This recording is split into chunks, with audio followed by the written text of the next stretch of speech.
Once Human just got its first major patch. We'll go over all the details with that, as well as the server maintenance. Additionally, we're getting a brand new featured event that I'll talk about. We also have some brand new information from the Once Human Twitter, as well as some additional giveaways that are happening over on the Discord. We got a ton to talk about. What's up, world? It's Utopia back in with another video. Today we're checking out all things Once Human. Okay, so let's just jump right into it. Let's get into the patch notes. We'll go over to the opening statements. Now, the opening statement for the patch notes on both the Discord as well as their website are the exact same. However, over on the website, we actually do get some imagery, especially for the new event. So there was a ton in this patch notes. I'll try to break it down as simple as possible. So first up, obviously we do have the server maintenance and scheduled time for that. That will be happening tonight at 12 a.m. EST or 11 p.m. CST, as well as 9 p.m. PST.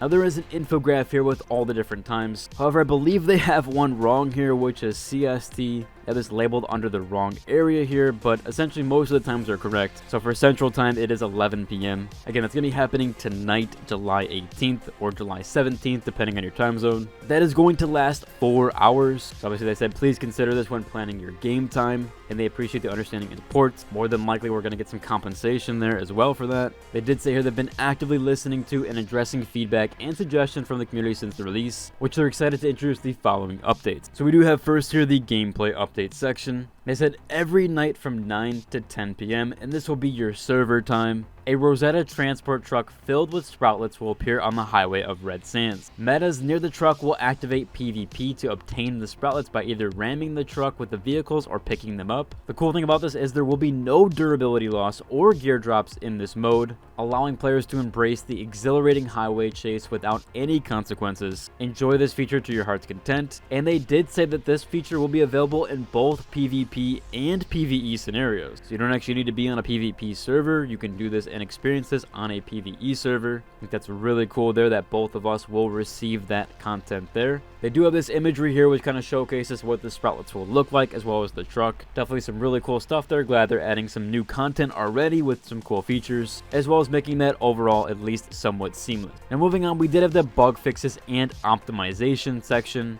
and there is a ton of stuff here with that, so I'm going to break it down as simple as possible. There was a big one here where they disabled the feature that merges worlds, so servers will no longer merge in the later stages. They also increased the weekly donation amount limit for warbands and introduced a limit on the number of weekly donations in the Evolutions Call scenario. Another quality of life feature here, they've expanded the detection radius of space-time to facilitate exploration. They fixed several issues here like super armor being inactive in Fortress Warfare. Raining cash did not provide a damage boost. There's a ton of stuff here like Precision Mask also couldn't be stacked. They've corrected some of the text descriptions with multiple of these. Players could get stuck underground after getting unstuck during the tutorial. They also fixed an issue where territory purification would cause team status errors under special circumstances. They fixed several other error messages here like when you joined a hive or whispers flickering on the ground. They've expanded the maximum adjustable range for camera sensitivity, allowing players to adjust sensitivity for different perspectives and settings. They fixed a couple issues here with Orange Pie, as well as Shattered Bread, Safety Sandwich, Cost Cookie, Fat Burning Juice, and Stargazy Pie to match their actual quality. There's also some unlock time issues with season goals. They've also done a few various optimization fixes and responsiveness for the navigation system. Now this next section is super long. There's over 58 changes here.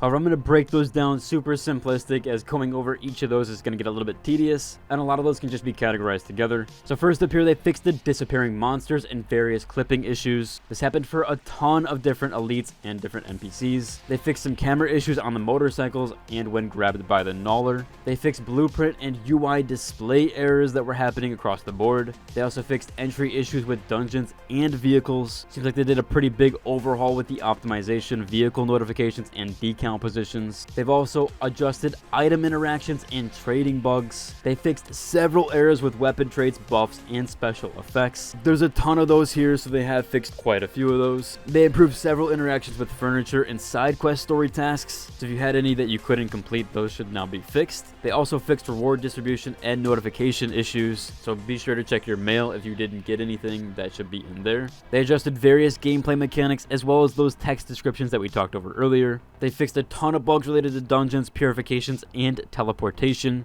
and they added a new story quest task called Feed the Children. We're also getting some brand new arrivals in the shop. These will be some brand new outfits, one called the Y2K, and the other labeled Brave Gladiator. We're also getting a brand new furniture set called Kitty's Whisper. We're also getting some brand new weapon skins called the Glitter Hooves and the Ultimatum. Those will be available this summer, they say, although I'm assuming that they're going to be available tonight with maintenance, but potentially maybe they just mean this summer at a various time. There's also going to be various new garments and charms that will await, so they say don't miss out. Again, they didn't disclose when those are coming out, but they just said available this summer, but because they said that was with the patch or maintenance, I assume more than likely we're going to get some of those, or at least all of them tonight. We'll have to wait and see on that, and I'll cover that tomorrow when we do get those, or if we do. Moving on here though, we did have Once Human answer a few questions over on Twitter. First up here, we did have somebody over on Twitter saying my friend's character completely disappeared and won't let them join the server, and they did reply here saying we have since recently fixed this problem. So if your character was deleted or was missing at all, you should be able to get your character back and you should be able to log in. We also had another question here saying, is there a fix for loot crates? We get them from the max season pass. I don't seem to be getting them. Again, if you do hit max level on your season pass, you actually do receive crates every single level up. They said here that you have to pick them up by hand. So those are not auto claimed. You will have to claim those in the menu there, or in the battle pass menu. Additionally, we had another question here. Someone here to say, I didn't see anything, so I'm going to assume not, but can we get an ETA and when y'all plan to sound out the first wave of optimization so the game stops lagging and dropping frames for a lot of people? And they did say this will be tomorrow. Again, that's tonight, depending on your time zone. I am surprised people are having a lot of issues with optimization. My game runs really well. I don't have the best system. In fact, my system is considered now mid or even low end. However, overall, if you are having some issues there, I do have some recommendations. When you do load up for the first time, you're going to want to set the settings to very low or low. This will change other settings inside the configuration file that you cannot see in the graphic settings. You can then manually set other things like view distance and texture quality, which I have mine on high, as well as the view distance on very high. After that, it should give you quite a performance jump. I haven't had any stuttering issues since that first day when there were some server related issues. The first night I didn't have anything, but the next morning I did.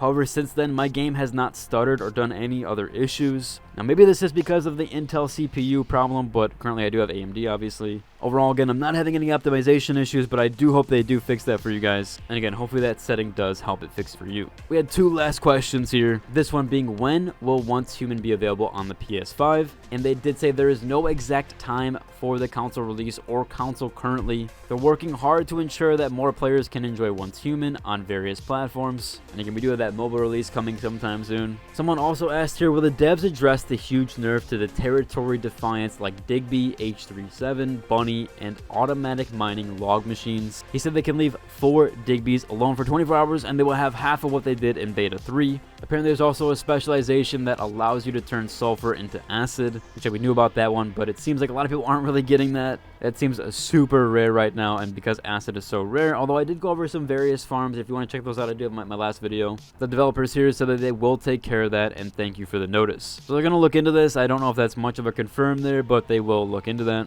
Last up here, we did have a Discord event and giveaway. Now, there was some sort of event in the beginning of July where you could earn the newbie meta role. If you did get this role, you can currently head to one of the channels and retrieve your reward. It is currently just some cosmetic tokens, although it is better than nothing. So be sure to check that out. Again, I'll include the link to the Discord down below, as well as mine if you want to join that. All in all, it should about cover for today's video. If you like and subscribe. Until next one, deuces.